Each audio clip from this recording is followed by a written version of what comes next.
Sugar patients chapati రోటీ కాకుండా సంతృప్తిగా rice కూడా తినవచ్చు.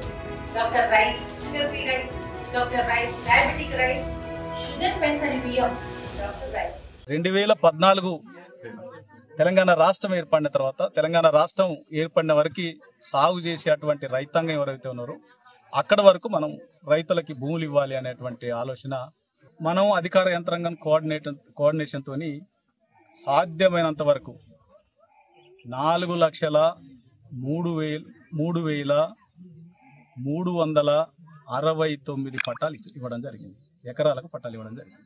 4,06,369 ఎకరాలకు పట్టాలు ఇవ్వడం జరిగింది. దాంట్లో 1,00,000 మన భద్రాద్రి జిల్లాలోనే 1,00,000 రావడం జరిగింది. తర్వాత మన నియోజకవర్గంలోనే సుమారుగా 17,000 మందికి పట్టాలు ఇవ్వడం జరిగింది రైతాంగానికి. పెద్ద ఎత్తున కార్యక్రమం నిర్వహించినాం కానీ అక్కడక్కడ కొద్ది చిన్న లోపాలు ఉన్నాయి. ఆ రోజు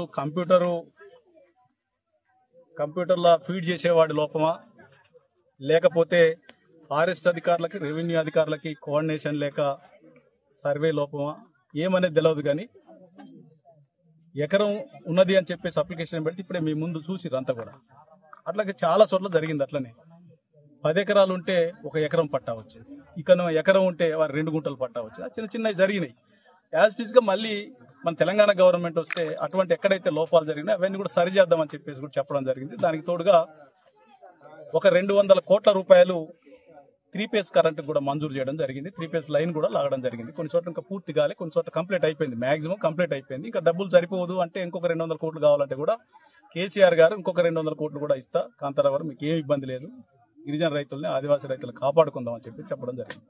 సరే, కాలక్రమేణా ఏమైందంటే ఇటువంటి అక్కడక్కడ గ్రామాలలో ఏదైతే పొరపాట్లు జరిగినాయో ఆ పొరపాట్లు జరిగిన దగ్గర చిన్న గ్యాప్స్ ఉన్నాయి. కొంతమంది ఇక్కడ 17 మందికే భూమి వచ్చింది. ఇంకొక 50 మంది మేము అప్లికేషన్ పెట్టినా వాళ్ళు రాలేదని చెప్పేసి వాళ్ళు ఇక్కడికి వచ్చిన తర్వాత చెప్తా ఉన్నారు. అంటే ఇవన్నీ చూస్తూ ఉంటే అధికార యంత్రాంగం తప్పు వల్ల గ్రామాలల్లో ఇంకా ఇటువంటి వాతావరణం తగ్గలేదు. మేము ఇప్పటికి చెప్తాను, ఆ రోజు కానీ ఈ రోజు కానీ సాగు రైతులు ఎవరైతే ఉన్నారో ఆ రైతుల పక్షాన మాట్లాడి కొట్లాడి పోరాటం చేసి పట్టాలు ఇచ్చిందే బీఆర్ఎస్ పార్టీ.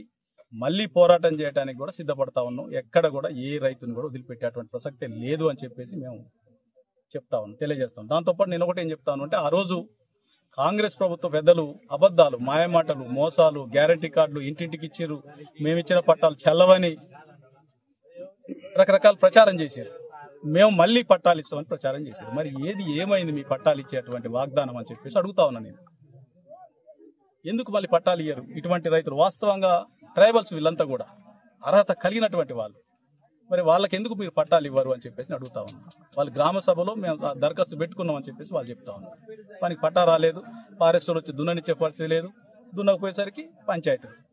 అందుకని ఇవన్నీ కూడా సద్దు మనగాలంటే 100కు 100% ఆ గ్రామ సభలు ఉన్నటువంటి రికార్డు తీయాలి. వాడు అప్లికేషన్ పెట్టిరా లేదా, వాడు పెడితే ఎందుకు రాలేదనేది తీయాల్సినటువంటి బాధ్యత స్థానిక ఎమ్మెల్యేకు ఉంది. ఇవన్నీ కూడా చేసి గ్రామాలల్లో ప్రశాంత వాతావరణం, శాంతియుతంగా అందరూ కలిసిమెలిసి ఉండేటువంటి వాతావరణాన్ని తీసుకురావాల్సినటువంటి బాధ్యత మరి మేమే తీసుకుంటా ఉన్నాం. ఎందుకంటే ప్రభుత్వం పట్టించుకునేటువంటి పరిస్థితి లేదు కాబట్టి మేమే తీసుకుంటా ఉన్నాం. దానికి కొద్దిగా నేను అనేది ఏంటంటే, ఫారెస్ట్ అధికారులను కూడా కొద్దిగా సహనంతో ఓపికతో పరిష్కరించుకోవాలి తప్ప యుద్ధం చేసుకుంటే కాదు. ఎవరో మాటలు చెప్పి ఫోన్ చేయగానే లేకపోతే ఇంకోటి కాగానే మీరు ఉరుకొచ్చి రైతుల మీద ఒత్తిడి చేస్తే మేము కూడా మళ్ళీ యుద్ధం ప్రకటిస్తా ఉన్నాం. ఇప్పుడే మేము యుద్ధం ప్రకటిస్తా ఉన్నాం. పోడు రైతుల జోలికి వస్తే ఊరుకునే ప్రసక్తి లేదు. ఎక్కడికైనా ఎందాకైనా పోవడానికి బీఆర్ఎస్ పార్టీ సిద్ధంగా ఉంది అని చెప్పేసి తెలియజేస్తూ సెలవు. యాక్చువల్ ల్యాండ్ ఎంత ఉంది, ఎంత ఎంక్రోచ్మెంట్ ల్యాండ్ ఎంత ఉంది అని చెప్పేసి అడిగాము. వీళ్ళు దానికి సమాధానం చెప్పట్లేదు.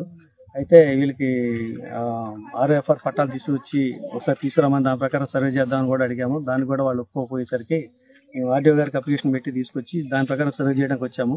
ఒక 4 days బ్యాక్ వచ్చాము. వచ్చినప్పుడు మళ్ళీ వీళ్ళు సర్వే చేస్తూనే ఉన్నాము, సరిహద్దులు పెట్టడానికి అవి మొత్తం పీకి పారేశారు. ఆ తర్వాత గొడవ జరిగింది. ఇక్కడ టోటల్గా 16 ఎకరాల ల్యాండ్ అయితే ఎంక్రోచ్ అయి ఉంది. కానీ దీంట్లో 8 ఎకరాల వరకు మాత్రమే ఇంతకుముందు సర్వే చేసిన ల్యాండ్. ఆ 8 ఎకరాల ల్యాండ్కి సరిహద్దులు పెట్టి వాళ్ళకి ఇవ్వడానికి, మిగిలిన ఫారెస్టులను తీసుకోవడానికి నిర్ణయం తీసుకున్నాము. ఇప్పుడు అందులో 2 గ్రూపుల్లాగా ఉన్నాయి. ఒకటి ఏంటంటే, ఈ ఊరు మొత్తం కలిసి సర్వే చేసుకున్నారట. ఇంతకుముందు 2 years బ్యాక్ జరిగింది. వాళ్ళు చెప్తే మాకు తెలిసింది. ఊరు మొత్తం మీద మీ ల్యాండ్ మాకు కావాలండి, మేము అందరం పంచుకోవడం నిర్ణయించుకున్నాము అని చెప్పేసి ఆ తర్వాత ఎవరికైతే 17 మందికి పట్టా వచ్చిందో ఆ తర్వాత 17 మంది వాళ్ళని దూరం చేయడం జరిగింది. దాని గురించి వాళ్ళు మాకు కూడా కంప్లైంట్ చేయడం జరిగింది. ఆ తర్వాత మేము రావడం, దీన్ని ఎంక్వైరీ చేసి సర్వే చేసుకోవడంతో మాకు కూడా తెలిసింది, ఎక్స్టెండ్ అయిన విషయం తెలిసింది. ఇండియా పాకిస్తాన్ తాజా అప్డేట్స్ కోసం డౌన్లోడ్ చేసుకోండి RTV లైవ్ యాప్.